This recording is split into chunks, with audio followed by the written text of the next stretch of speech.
Boa noite, caros alunos do curso de Logística, segundo período.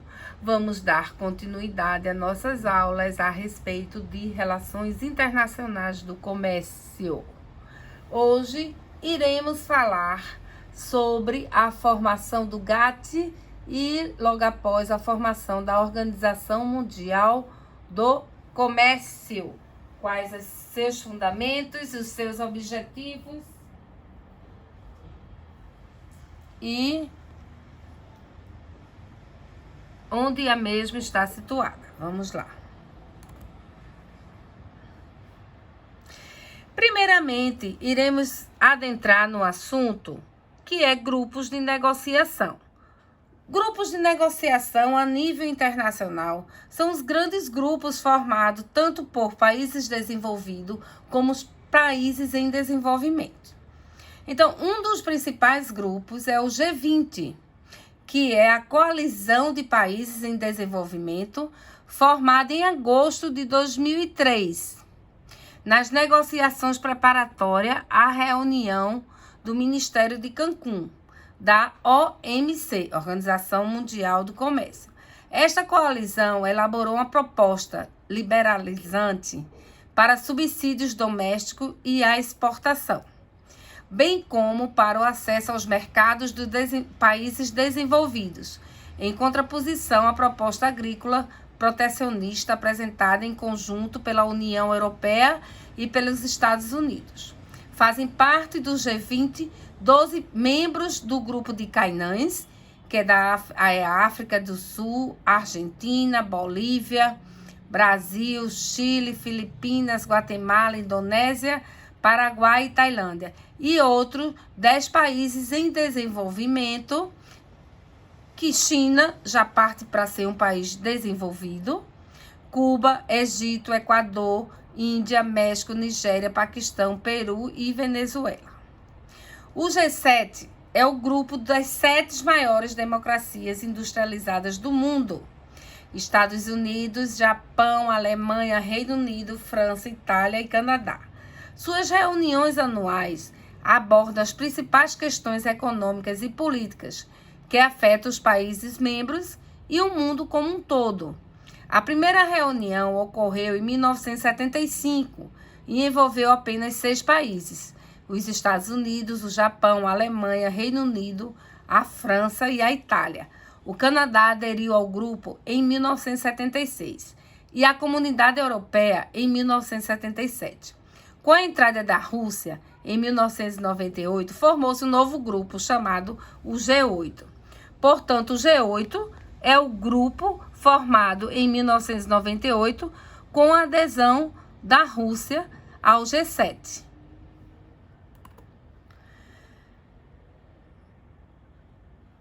Acordo Geral sobre Tarifas e Comércio, chamado de GATT. O Acordo Geral é um conjunto de regras e normas de comércio internacionalmente aceitas, instituídas na primeira negociação multilateral do comércio em 1947 e revista ao longo de um total de 7 rodadas multilaterais até 1994, a rodada do Uruguai, quando foi então englobado pela estrutura da OMC, Organização Mundial do Comércio. Tem como ideal o livre comércio e, para tanto, assume como parâmetro central de atuação a não discriminação através da observância das regras da nação mais favorecida e do tratamento nacional, que veremos adiante. As rodadas de negociação dos países pactuantes do GATT serviram para rever, avaliar, discutir e propor regras e normas gerais do comércio. As 5 primeiras foram breves e consistiram basicamente em concessões tarifárias na área industrial. A partir da rodada de Kennedy, que foi entre 1964 e 1967, foram incorporados outros temas e questões das negociações multilaterais. Na rodada de Tóquio, o ambiente econômico mundial alterou-se. A crise do petróleo fez com que os países desenvolvidos enfrentassem problemas de desemprego e inflação acelerada, o que resultou no crescimento das restrições comerciais. Ampliou-se a utilização das barreiras não tarifárias, bem como o interesse em negociar um maior número de temas. Nesse sentido, a maior complexidade na negociação refletiu-se e ainda reflete no tempo de duração da rodada e na diversificação dos temas negociados.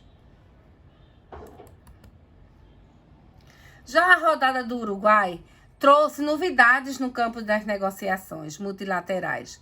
Novos fatores políticos e comerciais influenciaram os rumos da economia internacional, como o aumento da importância dos setores de serviços, tecnologia, investimentos e propriedade intelectual, a forte tendência à constituição de blocos comerciais, a preocupação crescente com a sanidade de alimentos e padrões técnicos de bens, o que passou a demandar uma regulamentação própria para cada um desses temas.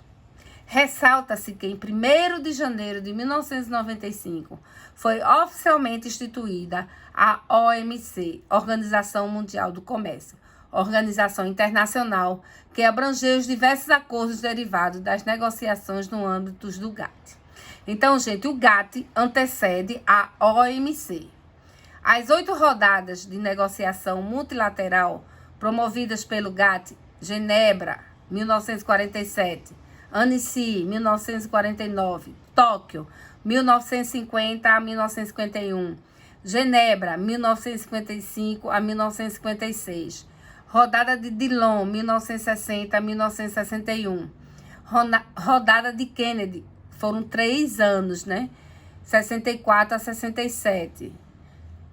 Tóquio, 1973 a 1979. E a rodada de Uruguai, em 1986 e 1994.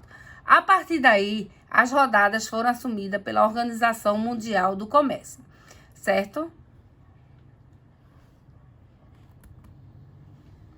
Então, temos o seguinte quadro. As rodadas, tá? As rodadas, os locais, os períodos, o número de países participantes e os temas que foram adotados nessas rodadas. Então, até 1994, com a rodada do Uruguai, ainda era o GATT, que era o Acordo de Tarifas e Comércio. Depois veio a instituição Organização Mundial do Comércio e teve a rodada de Doha, que vai desde 2001 até os dias atuais. Ainda não foi fechada nenhum tema a respeito debatido em Doha. Então, os temas de lá são tarifas, agricultura, serviços, facilitação de comércio, solução de controvérsias e suas regras. Ainda está em debate.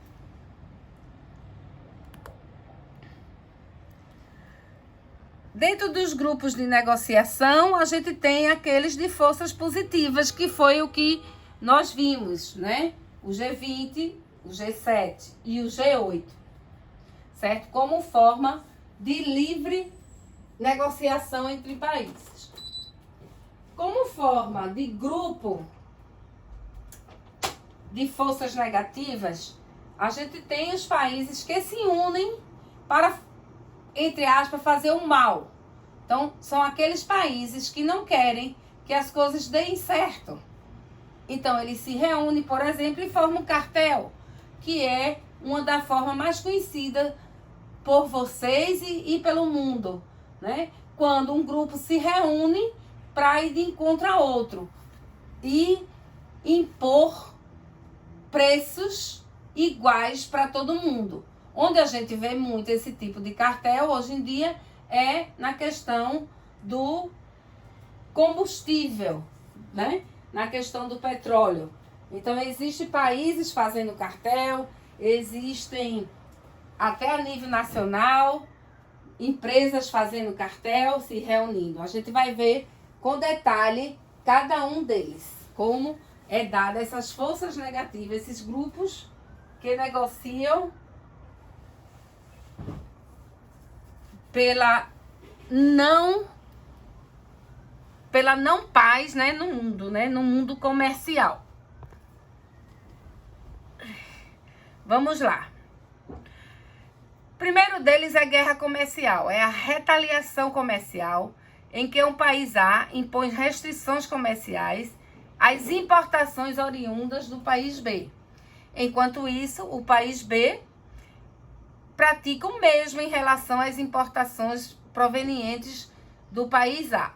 O que é que acontece com a retaliação? Por exemplo, os Estados Unidos, fechou as barreiras para que os produtos da China não entrassem nos Estados Unidos. Então, a China, por sua vez, fez o mesmo com os Estados Unidos.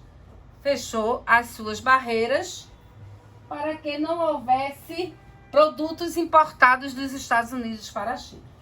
Então, isso é chamado de retaliação. Aí vem o cartel. O que é o cartel?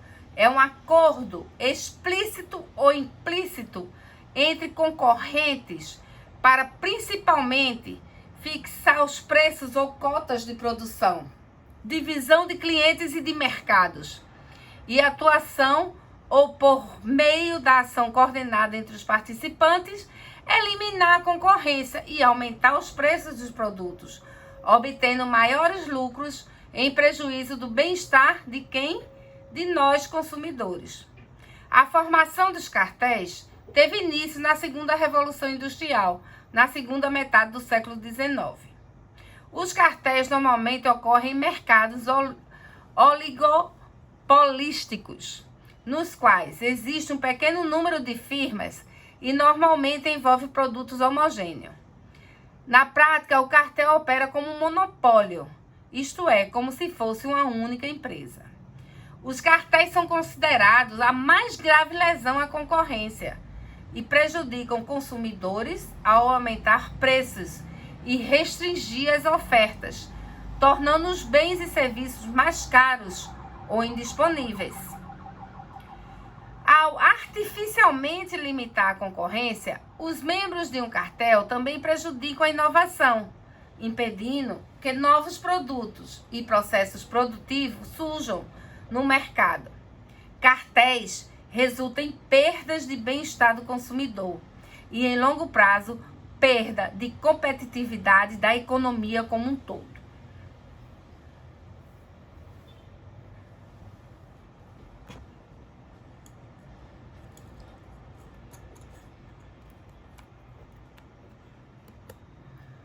No Brasil, o cartel é uma infração administrativa e também é crime.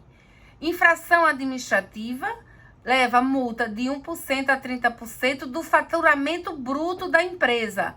Multa de 10% a 50% aplicada à empresa para os administradores. Proibição de participar de licitações pelo prazo não inferior a 5 anos nas esferas federais, estaduais e municipais. E crime de 2 a 5 anos, regime de reclusão ou multa. Veja, gente, quando a gente fala de licitação, é o modo como as empresas públicas e a administração pública contrata serviços ou produtos, tá? Outro tipo de força negativa é o truste. É muito conhecido no meio internacional. Inclusive, existe uma lei nacional que se chama antitruste. Pode assumir várias formas, mas, em geral, é constituído por um conjunto de empresas que eliminam as suas independências legais e econômicas para constituir uma única organização. A forma que prevalece é a de combinações financeiras, que permitem concentrar nas mãos de uma pessoa ou de um grupo as ações de outras empresas em número suficiente para controlar as decisões nas assembleias de acionistas. Os trustes podem ser horizontais, quando as empresas que os compõem são homogêneas e atuam no mesmo ramo de produção, como o tabagista ou o automobilístico, por exemplo. Ou verticais, quando o conjunto de empresa produz desde a matéria-prima até o produto acabado, atuando, portanto, em diferentes ramos. Uma empresa de mineração que controla altos fornos e a laminação do aço, por exemplo. A próxima que vemos é a holding. A holding, gente, é uma forma jurídica de disfarçar tanto o cartel como o truste. Uma holding não produz nada.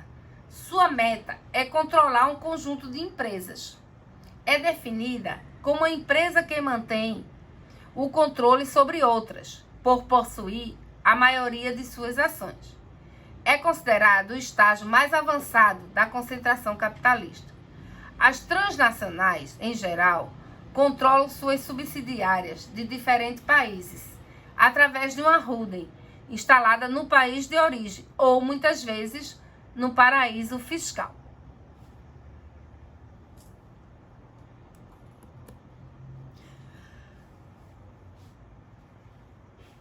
Repetindo a holding e a gente passa para o dumping.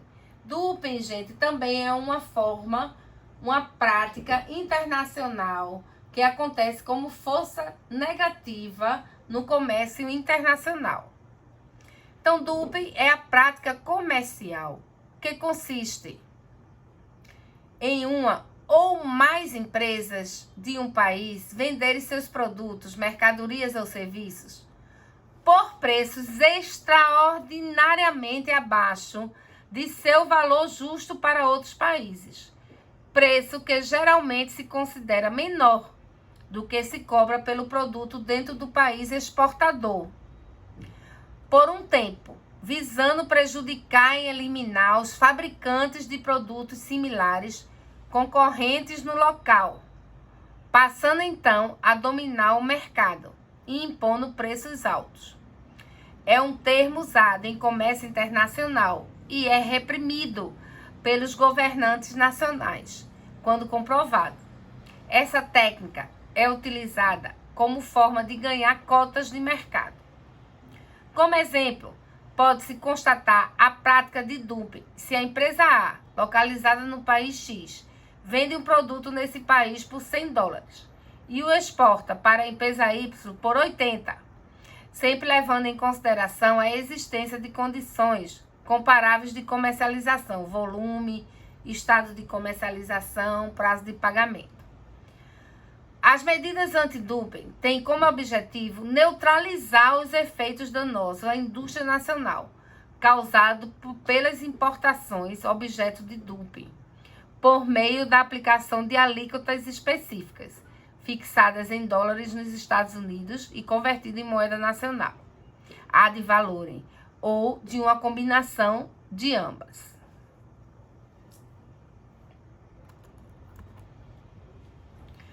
A globalização permite a existência de uma variedade de significados que têm sido atribuídos ao mesmo fenômeno.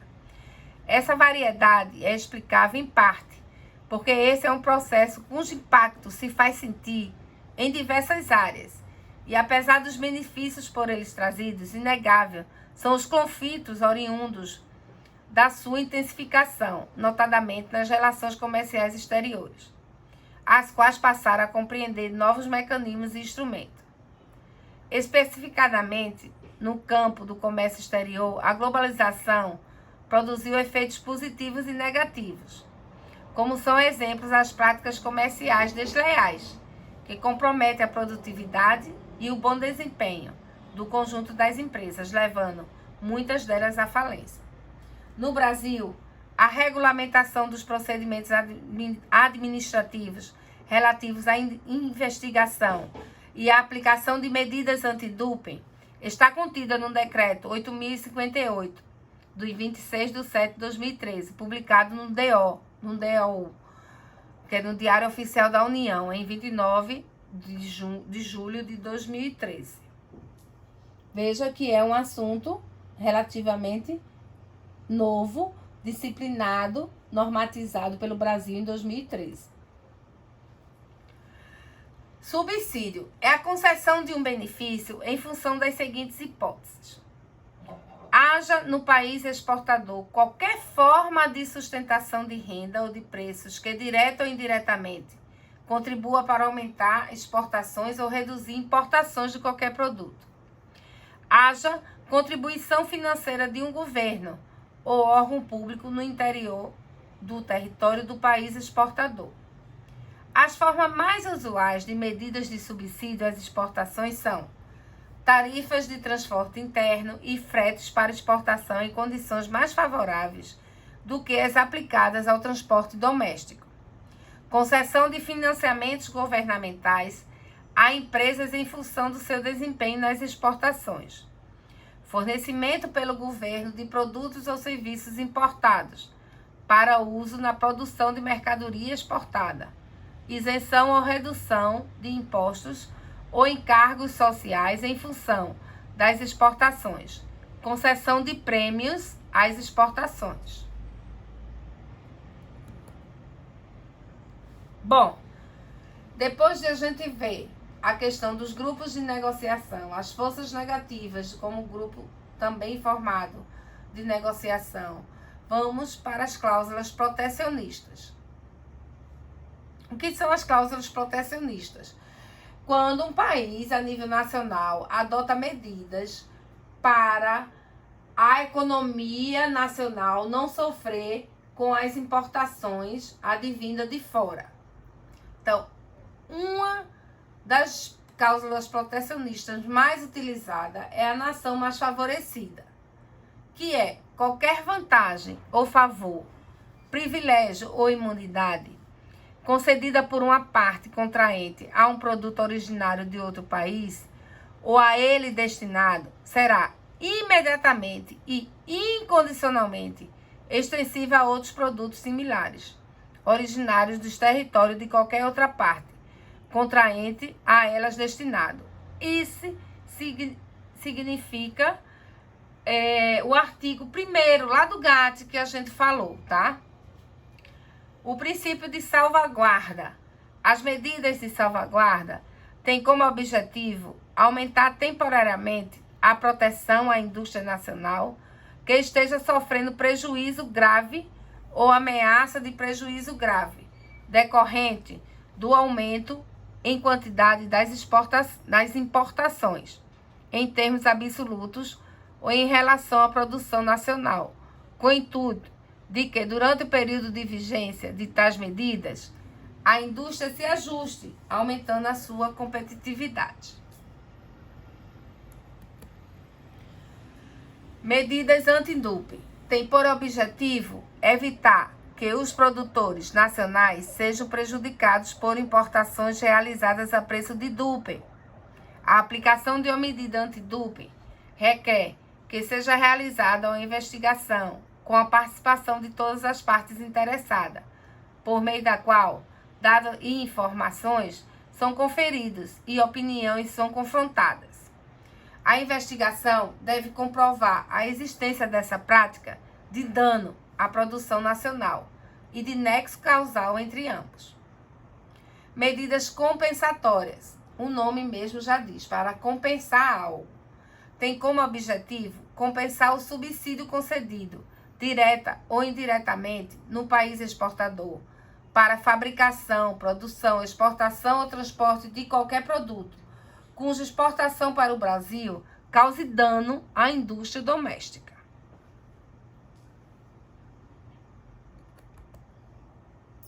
Bom, com isso, a gente entra no assunto da Organização Mundial do Comércio. No próximo vídeo, veremos esse assunto.